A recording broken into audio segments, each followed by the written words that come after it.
నిజ నిర్ధారణకు అంతిమ నిర్ణయం డిఎన్ఏ టెస్ట్. ఉన్నది ఉన్నట్లుగా వాస్తవాలను శోధించి వివరించే మన డిఎన్ఏ టీవీ, మన రాష్ట్రం, మన ఛానల్.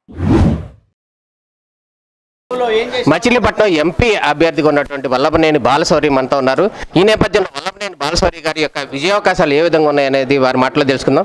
సార్, ఫస్ట్గా కంగ్రాచులేషన్స్ అడ్వాన్స్. ఎట్లా ఉంది సార్ పరిస్థితి, ఎట్లా ఉంది? మీరు సిట్టింగ్ ఎంపీగా కూడా ఉన్నారు ఇక్కడ. కర్నూలు నియోజకవర్గానికి తీసుకుంటే ఉదాహరణకి ఇక్కడ మెయిన్ ప్రధానమైనటువంటి వ్యక్తులు ఇద్దరు. బోడే ప్రసాద్ గారు మాజీ శాసనసభ్యులు, ఇప్పుడు ఆయన ఇక్కడి నుంచి పోటీ చేస్తున్నారు. అదే రకంగా మనకి కొలుసు పార్థసారథి గారు, ఆయన మంత్రిగా పనిచేశారు, ఎమ్మెల్యేగా పనిచేశారు, ప్రస్తుతం ఎమ్మెల్యే. వీళ్ళిద్దరూ ఒకటైన తర్వాత ఈ నియోజకవర్గంలో గెలుపు అనేది బ్రహ్మాండమైనటువంటి మెజార్టీతోటి ఈ నియోజకవర్గం గెలిచింది. సో అదే రకంగా మిగిలినటువంటి 6 నియోజకవర్గంలో కూడా మేము బ్రహ్మాండంగా గెలుస్తాం. ప్రధానంగా ఒక పార్లమెంటు సభ్యుడిగా, మచిలీపట్నం పార్లమెంటు సభ్యుడిగా గత 5 సంవత్సరాల నుంచి నా ఫోకస్ మొత్తం కూడా అభివృద్ధి మీదనే ఎలా చేయాలి అనేది. చిన్న చిన్న గ్రామాలకి కూడా ₹1 కోటి యొక్క నిధులతోటి కళ్యాణ మండపాలు, కమ్యూనిటీ హాల్ను నిర్మిస్తున్నాం, మండల హెడ్ క్వార్టర్లో నిర్మిస్తున్నాం. సో ఫర్ ఎగ్జాంపుల్ మచిలీపట్నంలో కానీ చూసుకున్నట్లయితే మీరు ఒక ₹2 కోట్ల అక్కడ జ్యువెలరీ పార్క్ నిర్మాణం చేస్తూ ఉన్నాం. సిఎస్ఆర్ ఫండ్స్ కేంద్ర ప్రభుత్వం నిధుల నుంచి తీసుకొచ్చి, మరి ₹2 కోట్ల సిఎస్ఆర్ ఫండ్స్ తోటి అంటే చాలా పెద్ద అమౌంట్, ఎవరు ఇప్పుడు వరకు అక్కడ చేయనటువంటిది. అదే రకంగా యాదవ్ కళ్యాణ మండపం కోసం ₹1 కోటి వెచ్చించేసి మచిలీపట్నంలో చేస్తాం. ఈ రకంగా ప్రతి నియోజకవర్గంలో కూడా దాదాపు ఒక 5-6 కమ్యూనిటీ హాల్స్ బ్రహ్మాండంగా ₹1 కోటి చేస్తున్నాం. ఇంకా రానున్నటువంటి కాలంలో మిగిలినటువంటి ఏదైతే ఉన్నాయో అవన్నీ చేస్తాం. ఇది మచిలీపట్నం అనేది ఫిషర్మ్యాన్ కమ్యూనిటీ చాలా ఎక్కువ మంది ఉండేటువంటి ప్రాంతం. వాళ్ళకి ఎస్పెషల్గా ₹10 కోట్ల సిఎస్ఆర్ ఫండ్స్ నుంచి తీసుకొచ్చాం. వాళ్ళకి బోట్ల విషయంలో అయితేనేమి, లేకపోతుంటే ఫిష్ డ్రై ప్లాట్ఫారాలు అయితేనేమి, వలలు అయితేనేమి, లేకపోతే జెట్టీలు అయితేనేమి, వీటన్నిటిని కూడా ఒక ప్రణాళిక రూపొందించాం. సో ఇవన్నీ చేస్తున్నాం. ఇంకొక రకంగా చూసినట్లయితే అసలు ప్రధానంగా కొన్ని దశాబ్దాల కాలాల నుంచి ప్రజలు ఎదురు చూస్తున్నది మచిలీపట్నం పోర్టు ఎక్కడైతే వస్తుందో అక్కడ అభివృద్ధి చెందింది. ఉదాహరణకి వైజాగ్ ఉంది. ఈరోజు విశాఖపట్నం అభివృద్ధి చెందిందంటే ఓన్లీ పోర్టు నుంచి అభివృద్ధి చెందింది. అదే రకంగా చెన్నై అభివృద్ధి చెందిందంటే పోర్టు నుంచి అభివృద్ధి చెందింది. అదే రకంగా మచిలీపట్నం కూడా ఈరోజు అభివృద్ధి చెందాలంటే పోర్టు కావాలి. ఇది ఎన్నో సంవత్సరాల నుంచి దాన్ని కాలయాపన చేశారు. నేను ఒక పార్లమెంటు సభ్యుడిగా గత ఎన్నికల్లో నేను ప్రామిస్ చేశాను, వచ్చే 5 సంవత్సరాల్లో పోర్టు పనులను డెఫినెట్గా మేము స్టార్ట్ చేసి కంప్లీట్ చేస్తామని చెప్పి ఈరోజు పవర్ ఫైనాన్స్ కార్పొరేషన్ దాదాపు ₹4,000 కోట్ల లోన్ తీసుకొచ్చేసి ఆ పనులు బ్రహ్మాండంగా జరుగుతూ ఉన్నాయి. మెడికల్ కాలేజీ కోసం కేంద్ర ప్రభుత్వ నిధులు ఏదైతే రావాలో అవన్నీ కూడా నేను చేస్తా ఉన్నాను. అదే రకంగా గుడివాడ నియోజకవర్గంలో గుడివాడ టౌన్కు ముందు 2 రైల్వే గేట్లు ఉంటాయి, ఒక 2 కిలోమీటర్ల డిఫరెన్స్లో. ఆ 2 గేట్లు ఏదో ఒకటి పడినా సరే రెండో మోది కూడా క్లోజ్ అయింది. ఉదయం నుంచి సాయంత్రం దాకా దాదాపుగా అక్కడ 100 సార్లు రైల్వే గేట్లు పడుతుంటాయి. ఈ ఎండాకాలంలో ప్రజలు ఎంత ఇబ్బంది పడుతున్నారు.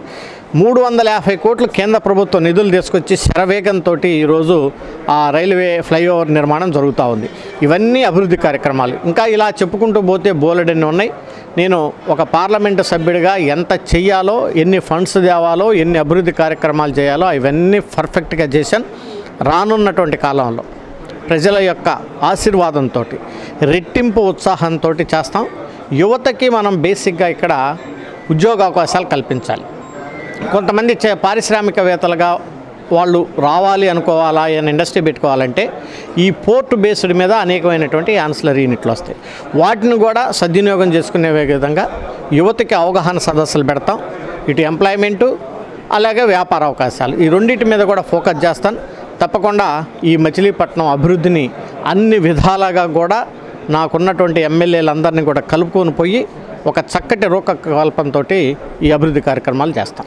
ఓకే సార్, ఇప్పుడు మచిలీపట్నం పోర్టు గురించి మీరు ప్రత్యేకించి అది తీసుకొచ్చానని చెప్తున్నారు, కానీ లోకల్గా ఉన్నటువంటి ఎమ్మెల్యే ఈ పోర్టు తీసుకురావడంలో స్థానికంగా ఉన్నటువంటి ఎంపీకి అవకాశం లేదు, నేనే తెచ్చాను, అంతకుముందు జగన్మోహన్ రెడ్డి గారు తెచ్చారని కూడా చెప్తున్నారు కదా సార్.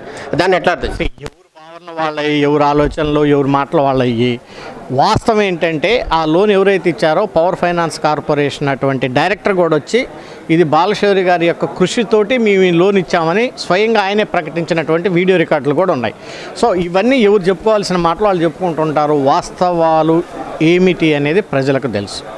సో దాని మీద డెఫినెట్గా ప్రజలు గమనిస్తారు. ఓకే, మచిలీపట్నం పోర్టు అభివృద్ధి నేపథ్యంలో స్థానికంగా అవకాశాలు ఎంతవరకు అవకాశాలు ఉంటాయి? అదేవిధంగా ఇందాడు మత్స్యకారుల గురించి కూడా మాట్లాడారు ఫిషర్ మ్యాన్కి సంబంధించి.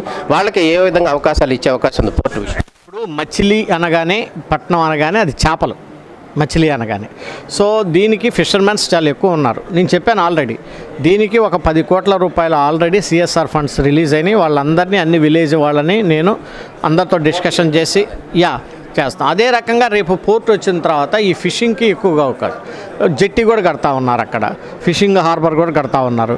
సో ఈ వీటిలన్నింటితో ఒక అవగాహన సదస్సును ఏర్పాటు చేసి కేంద్ర ప్రభుత్వ నిధులు, సిఎస్ఆర్ ఫండ్స్ నిధులు, అలాగే డిఫరెంట్ నిధులు తీసుకొచ్చి వాళ్ళకి అవగాహన కల్పించి వాళ్ళకి అన్నింటిని కూడా అవకాశాలు కల్పిస్తాం.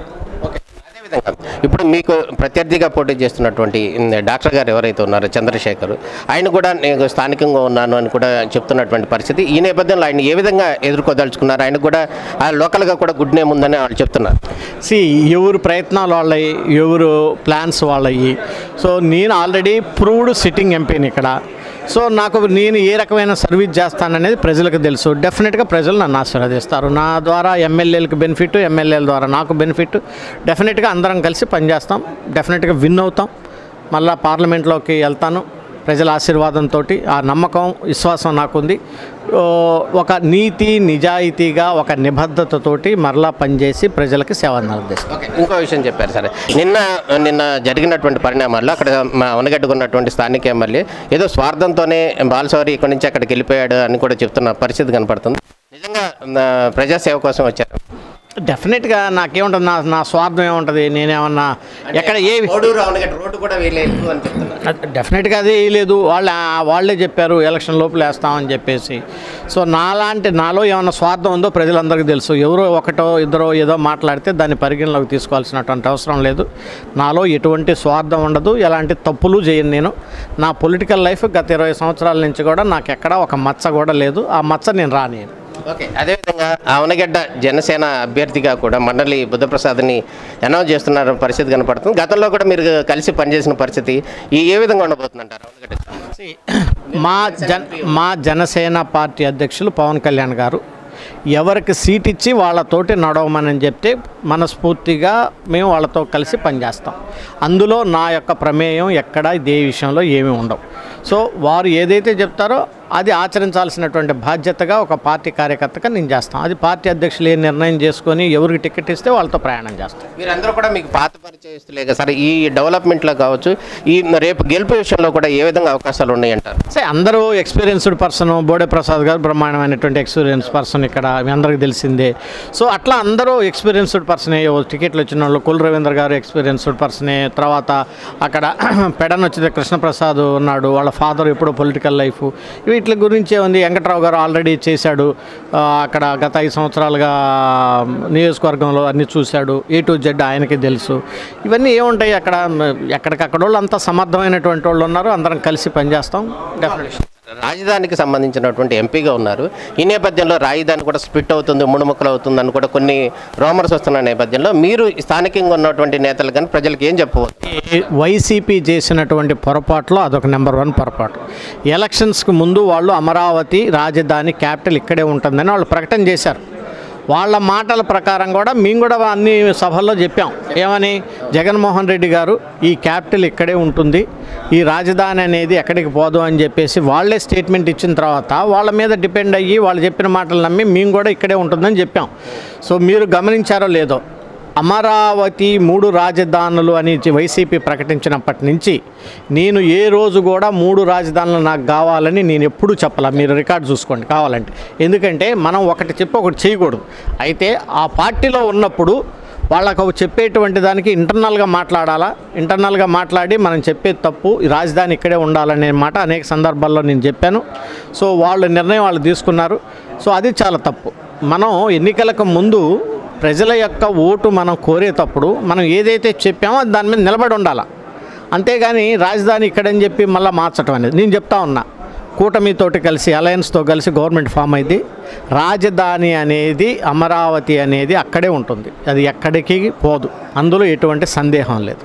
ఓకే, మీరు గతంలో రాజశేఖర రెడ్డి గారి దగ్గర కూడా పనిచేశారు, ఎంపీగా కూడా ఉన్నారు. అదేవిధంగా మళ్ళీ జగన్మోహన్ రెడ్డి గారి దగ్గర కూడా రీసెంట్గా ఎంపీగా ఉండి కూడా బయటకు వచ్చారు. కంపారిజన్ ఏంటి సార్, ఆయన దగ్గర ఎట్లా ఉంది, ఈయన దగ్గర ఎట్లా ఉంది పార్టీ వ్యవహారం నడిపే విషయంలో? రాజశేఖర రెడ్డి గారు డెఫినెట్గా ఒక మహానుభావుడు అని చెప్పుకుంటాం డెఫినెట్గా. సో అందరినీ కలుపుకొని పోయి అందరూ రాజకీయంగా ఎదగాల, అంతా బాగుండాలా అనేటువంటి కోరుకునేటువంటి వ్యక్తి. బాగా మమ్మల్ని అందరినీ, నేను 35 సంవత్సరాల ఏజ్లోనే నాకు ఎటువంటి ఫ్యామిలీ బ్యాక్గ్రౌండ్ లేకుండా ఒక చిన్న కుటుంబం నుంచి వచ్చినటువంటి నన్ను రాజశేఖర రెడ్డి గారు ఆ రోజు 35 సంవత్సరాలకే నన్ను ఎంపీని చేశాడు. ఆయన మహానుభావుడు, నో డౌట్. అదే రకంగా ఆయన మీద ఉన్నటువంటి ప్రేమతోటి జగన్మోహన్ రెడ్డి గారితో కలిసి ప్రయాణం చేశాం.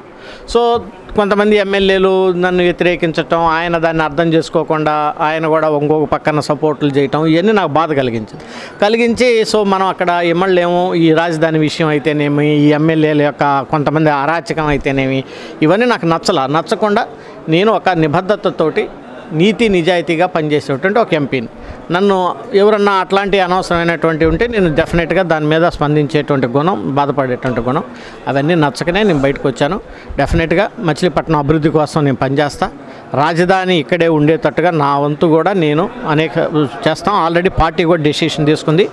సో అన్ని విషయాల్లో కూడా మా అన్నిటికీ కూడా కలిసి మేము పనిచేస్తాం. ఆంధ్ర బ్యాంక్ వ్యవస్థాపకులుగా ఉన్నారు మచిలీపట్నంలో, ఆయనకు సంబంధించినటువంటి స్మారక స్తూపం పెట్టడానికి కానీ ఇవన్నీ కూడా మీరు గతంలో కూడా ప్రయత్నాలు చేశారు. దానికి సంబంధించినటువంటి ఒక అడుగు కూడా ముందుకెళ్ళలేదు. ఎందుకు వెళ్ళలేదంటారు? ఏం చేయబోతున్నారు మీరు రాబోయేది? డాక్టర్ భోగరాజు పట్టాభి సీతారామయ్య గారు is one of the famous freedom fighter. ఆయన మహాత్మా గాంధీ గారితో సమకాలికులు.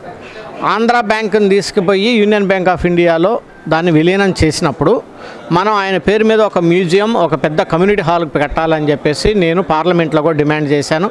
ఫైనాన్స్ మినిస్టర్ గారిని కలిసి అడిగాము, అలాగే ప్రధానమంత్రి గారిని కూడా కలిసాం. దానికి సంబంధించి ఇక్కడ ముఖ్యమంత్రి గారు కూడా 2 ఎకరాలు ల్యాండ్ ఇచ్చారు చేయమని చెప్పేసి, అధికారులను కూడా మనం ఒప్పించాం. అయితే దానికి మచిలీపట్నం కార్పొరేషన్లో రెజల్యూషన్ పాస్ చేసి ఆ డాక్యుమెంట్స్ ఇవ్వాల్సిన విషయంలో 2 సంవత్సరాల నుంచి వాళ్ళు చేయట్లేదు, స్థానిక శాసనసభ్యుడు. అది ప్రజలందరూ చాలామంది భోగరాజు పట్టాభి సీతారామయ్య యొక్క అభిమానులు, అలాగే వాళ్ళ కుటుంబ సభ్యులు, ఆయనకి ఉన్నటువంటి కమ్యూనిటీ మొత్తం కూడా ఎన్నోసార్లు ధర్నాలు చేశారు, పాపం రాస్తారోకులు చేశారు, రిప్రజెంటేషన్స్ ఇచ్చారు, నిరాహార దీక్షలు చేశారు. కానీ అక్కడ ఉన్నటువంటి శాసనసభ్యుడు తనకు అధికారం చేతిలో పెట్టుకొని ఆయన దాన్ని గత 2 సంవత్సరాలుగా దాన్ని ఆపారు. ఇప్పుడు దాని నుంచి ఈ రాష్ట్రంలో ఉన్నటువంటి భోగరాజు పట్టాభి సీతారామయ్య అభిమానులు, ఆయన కమ్యూనిటీ పీపుల్ అన్నిటికి కూడా వైసీపీకి ఎఫెక్ట్ తగులుతూ ఉంది. డెఫినెట్గా తగిలింది. బ్రాహ్మణులు ఎక్కడైతే ఉన్నారో వాళ్ళందరూ కూడా ఇదంతా పరిశీలిస్తూ ఉన్నారు. ఆ ఎఫెక్ట్ డెఫినెట్గా తగిలింది. సో ఒక మహానుభావుడు ఆంధ్ర బ్యాంకును స్థాపించి కొన్ని లక్షల మందికి ఉద్యోగ అవకాశాలు కల్పించాడు 100 సంవత్సరాల కిందట బ్యాంకు ఆయన మీద నీ పోరాటం ఏంటి? ఆయన అక్కడ కమ్యూనిటీ హాల్ చేయకుండా నువ్వు చేయటం ఏంటి? అది తప్పు. ఏంటంటే ఈ అధికారంలో ఉన్నప్పుడు కొంతమందికి కన్ను మీను కనపడదు. అది ఎప్పుడు కనపడిద్ది అంటే మే 13 తర్వాత కనపడిద్ది. స్థానికంగా ఉన్నటువంటి ఎమ్మెల్యే ఎవరైతే ఉన్నాడో పేరు నాని, ఈయన మిమ్మల్ని కూడా కొన్ని సందర్భాల్లో కూడా తీవ్రంగా వ్యతిరేకించిన పరిస్థితి కనపడుతుంది. అదేవిధంగా పవన్ కళ్యాణ్ కూడా కొంచెం వ్యక్తిగతంగా కూడా కామెంట్ చేస్తున్న పరిస్థితి కనపడుతుంది. ఆయన ఇప్పుడు పోటీలో లేడు, వాళ్ళ అబ్బాయి ఉన్నాడు. దాన్ని ఎట్లా అర్థం చేసుకోవచ్చు మచిలీపట్నం? ఆయన ఇష్టం ఏదో, ఆయనకి ఏంటంటే ఆ పై వాళ్ళ నరం పట్టాడు, ఆయనకి ఎట్ట పనులు కావాలో తెలుసు. సో దానికి ఒక నిబద్ధత, నియమం, ఒక పులు స్టాపు, ఒక కామ ఏమీ ఉండదు. తాత్కాలికంగా వాళ్ళకి ఏం పనులు కావాలో ఆ తపలా వాయించటం, ఆ పనులు చేసుకోవటం. సో ఏది ఏమైనా ఇవన్నీ రాజకీయాల్లో సహజం, చాలా చూసాము. రాజకీయాల్లో కావాల్సింది నిబద్ధత, నిజాయితీ, ఒక ప్రధానంగా ఒక చిత్తశుద్ధితోటి పనిచేయటం, అవన్నీ నాకున్నాయి. తప్పకుండా ఇవన్నీ తాత్కాలికమే, ఈ 2 నెలలే. డెఫినెట్గా పార్టీ గెలిచింది, మేము అధికారంలోకి వస్తాం, అన్ని ప్రజలు అనుకున్న విధంగా జరుగుతుంటాయి. ఒక ఎంపీగా ఉన్నారు బాలశౌరి గారు. ఈ నేపథ్యంలో మిగతా టీడీపీ, బీజేపీకి సంబంధించిన నాయకులు ఏ విధంగా మద్దతు ఇస్తున్నారు, ఎట్లా ఉంది? అంతా కలిసి పనిచేస్తాం. ఓటు ట్రాన్స్ఫర్ బ్రహ్మాండంగా అయింది, దాంట్లో ఎటువంటి అనుమానం లేదు. ప్రజలు ఓటు ట్రాన్స్ఫర్ ఎలా చేయాలో వాళ్ళకి పూర్తి అవగాహన ఉంది. అందరికీ డెఫినెట్గా జన సైనికులు తెలుగుదేశం వాళ్ళకి ఓటేస్తారు, తెలుగుదేశం వాళ్ళకి జన సైనికులు వేస్తారు, బీజేపీ వాళ్ళు వేస్తారు. ఓటు ట్రాన్స్ఫర్ బ్రహ్మాండంగా జరిగింది. ప్రజలంతా బ్రహ్మాండంగా అవగాహన కలిగినటువంటి వాళ్ళు. పోయినసారి గత పార్లమెంట్ ఎలక్షన్స్లో జనసేన పార్టీకి ఏమీ ప్రచారం లేకుండా, వాళ్ళకి ఏమీ ఆర్థిక బలం లేకుండా 1,25,000 ఓట్లు గాజు గ్లాస్ మీద పడ్డాయి. అంటే ప్రజలంతా అవగాహనతో ఉన్నట్టే కదా. పిఠాపురంలో ఎట్లా ఉంటుందండి సార్? అధినాయకుడికి ఒక్క మాట చెప్పండి. బ్రహ్మాండమైన మెజార్టీతో గెలుస్తారు పవన్ కళ్యాణ్ గారు. ఇది మచిలీపట్నం ఎంపీగా ఉన్నటువంటి బాలశౌరి గారు చెప్తున్నారు. రానున్న రోజుల్లో కూటమి ఎంపీగా ఉన్నటువంటి ఇంటికి ప్రజలందరూ కూడా ఆశీర్వదిస్తారని కూడా చెప్తున్న పరిస్థితి.